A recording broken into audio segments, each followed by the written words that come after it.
How we doing, folks? Welcome back to Water Cooler Quarterback, where we act like we know things about football. My name is Andrew, and we are headed into Week 7 of NFL action. So there I was, looking at all the games this week, making my picks, and something struck me. This week has got some awesome matchups. The past few weeks I've kind of hemmed and hawed about which games I want to talk about, but this week I had a tough time deciding which games not to talk about. So as always, I have picked a few of the more exciting matchups, and we're going to be talking about those ones in depth. And all the games that we don't talk about, we're going to go over in our quick pick segment. But before we get into all the Week 7 games, let's go ahead and check in on the Water Cooler Quarterback Pick'em League. The top of the leaderboard hasn't changed for a little while. We've still got Football Americano in first place, but that lead is getting slimmer and slimmer as Donzie Lee and Gridiron Warriors are both chasing after him. I'm still stuck in fourth place, and I do want to go ahead and acknowledge a mistake I made this past week. I debated all week long on who to pick for Monday night's Chargers and Cowboys game.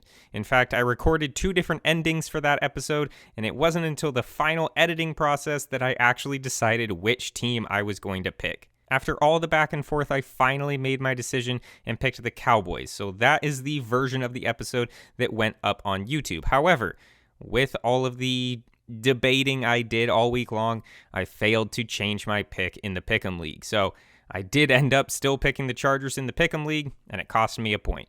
So I'm owning that mistake 100%. I just forgot to go in and change my pick. It is what it is, but I just wanted to clear up that discrepancy in case anybody saw that I picked the Chargers in the Pick'em League, but remembered that I picked the Cowboys in the video.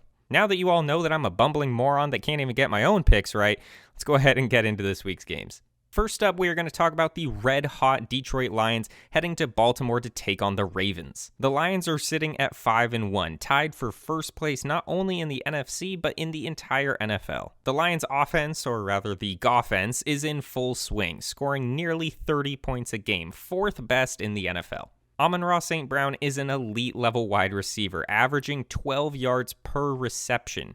The O-line has been stellar and allowed for a punishing run game, and I truly just cannot gush about this team enough. But the biggest thing about this Lions team is their defense. Last year, we saw their offense get a lot of yards and score a lot of points, but their defense was just giving up far too many points for them to be competitive. But now they've tightened up that side of the ball and have become one of the most balanced teams in the league. And while this certainly didn't happen overnight, I think everybody is kind of just now waking up to the fact that, hey, the Lions are good at everything. They're one of the few teams in the league that doesn't have a clear weakness, and they've done this by having a series of phenomenal drafts. Every year, their rookies ball out and become significant pieces of the team, and this year is no exception. And while they don't have a lot of tough teams left on their schedule, they are going to have to go up against a pretty tough Ravens team this week. The Ravens are coming off of a win over the Tennessee Titans over in London last week, and that game honestly looked more like a soccer match than a football game with all the kicking going on. These two teams kicked field goals 9 times. 9 times?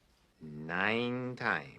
9 times, 6 of which were by Baltimore's Justin Tucker. And while I think folks were a little frustrated by how few touchdowns were scored in this game, I think the amount of field goals goes to show how good both of those defenses are. 6 of the 9 field goals in that game were under 30 yards, meaning teams got deep into the red zone but couldn't punch it in for 6. And while that doesn't make for exciting football, especially for those of us that get up at 6 in the morning to watch these London games, it does mean that both teams have got killer red zone defenses.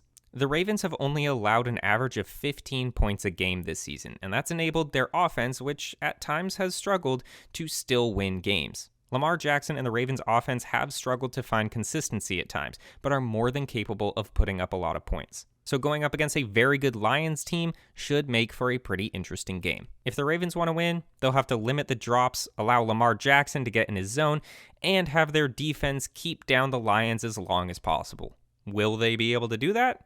Well, I think they can, but I'm still going to go ahead and give the edge to the Lions here, even on the road. The Lions look like a team that is firing on all cylinders, and they could be poised for a deep playoff run come January. As I said, it doesn't seem like they have a real weakness right now, so it's going to be hard for Baltimore to find anything to exploit. Then you've got the Arizona Cardinals heading up to Seattle to take on the Seahawks. And look, I'm obligated to talk about the Cardinals every week, okay?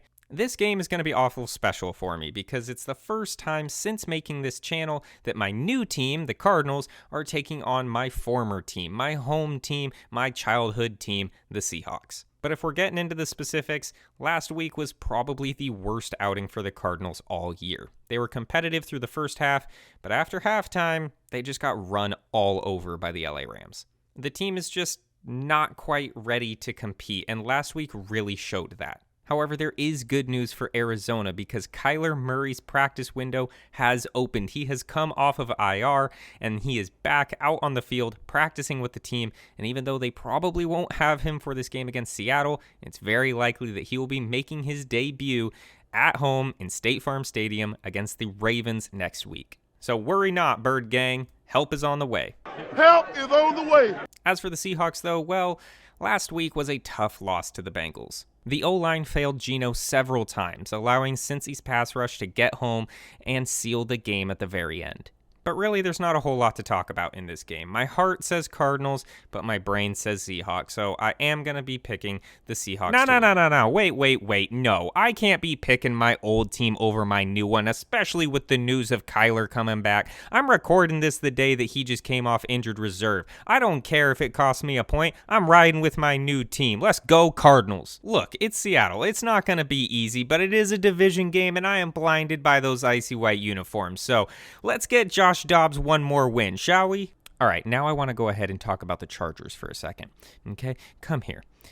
The Chargers looked bad on Monday night. It's early in the season, but that's a crucial game against the Cowboys. You gotta win that. The O-line could not protect Herbert to save their lives. He was pressured on 48% of his dropbacks. The run game was non-existent, less than 3 yards a carry, even with Austin Eckler back. And the defense couldn't get an important stop when they needed to. Shout out to Derwin James for getting another boneheaded personal foul penalty, by the way.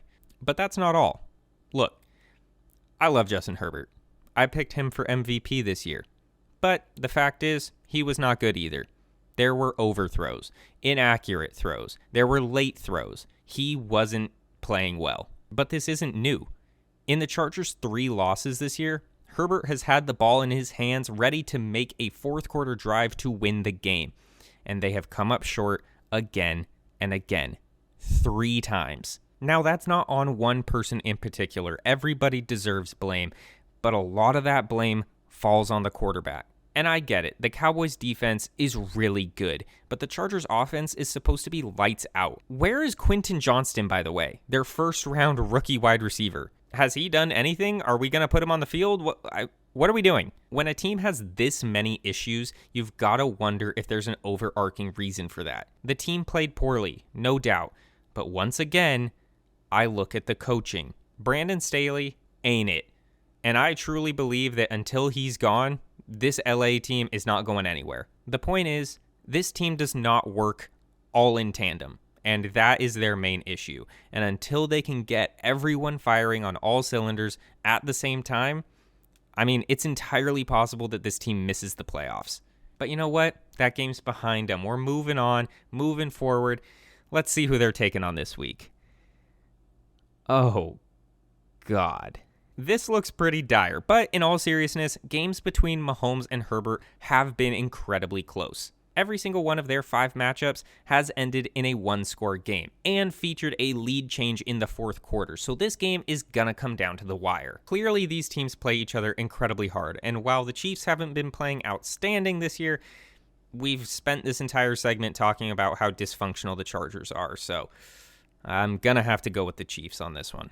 Then the Sunday slate wraps up with Sunday Night Football, a matchup between 2 5-1 teams as the Miami Dolphins head to Philly to take on the Eagles. And what a primetime game this ought to be.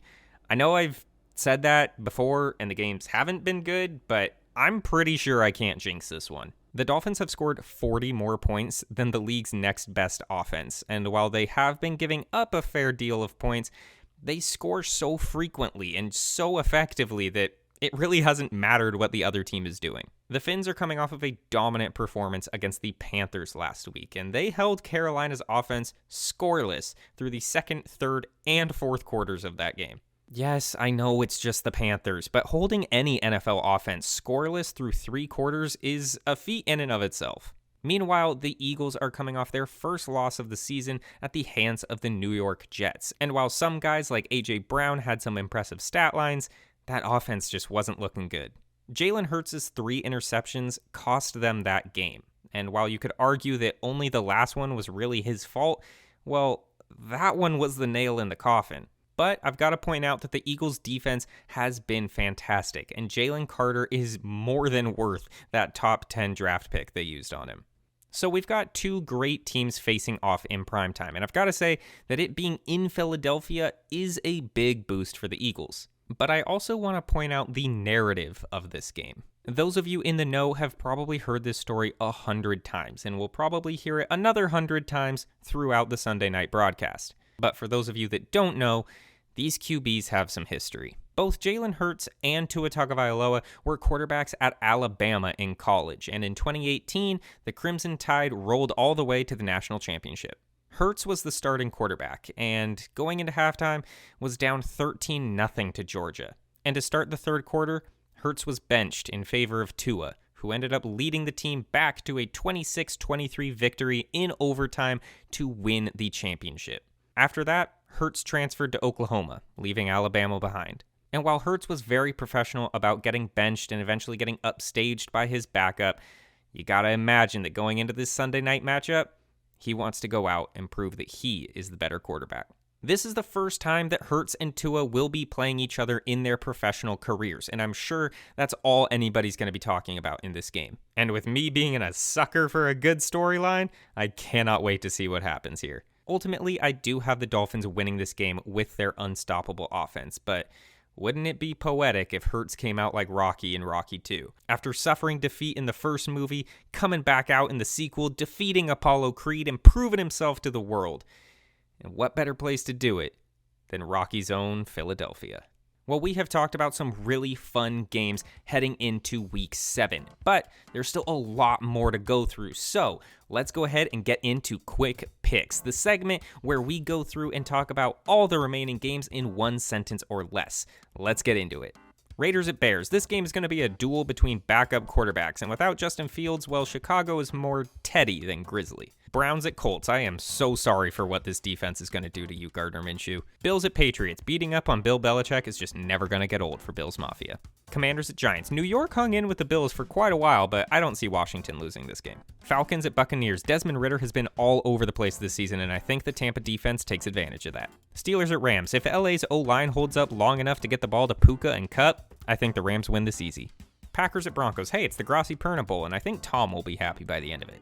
49ers at Vikings. The hardened warriors of the North are no match for some crazy prospectors. And that is all I've got for you today, folks. There are 6 teams on byes this week, so not as many games as we're used to.